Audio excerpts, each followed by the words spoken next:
Welcome to our channel. Flowers చూసారా, ఉత్తనే మీకు పొద్దున్నే గుడ్ మార్నింగ్ చెప్తున్నట్లేవు. గుడ్ మార్నింగ్ అండి అందరికీ. అలాగే ఇవాళ ఉప్మా చేస్తున్నాను.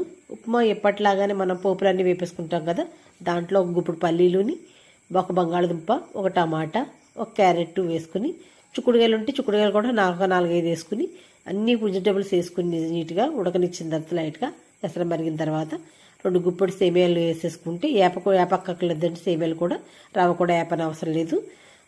సేమియాలు ఉడుకుతుండగా కొంచెం అప్పుడు ఈ రవ్వ ఎర్ర బొంబాయి రవ్వ వేసేసుకుని మనకి అంటే ఎక్కువ వాటర్ కంటెంట్ ఉండకుండా కొంచెం మాదిరిగా ఇలాగా ఈ కంటెస్ట్లో ఉంటే అప్పుడు మూత పెట్టేసుకుంటే కనుక అప్పుడు మీకు ఉడికి అది పొడి పొడిగా వస్తుంది అనమాట. రవ్వ చాలా బాగుంటుంది.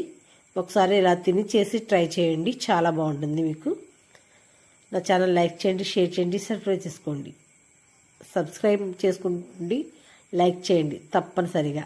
చూసి వెళ్ళిపోకండి.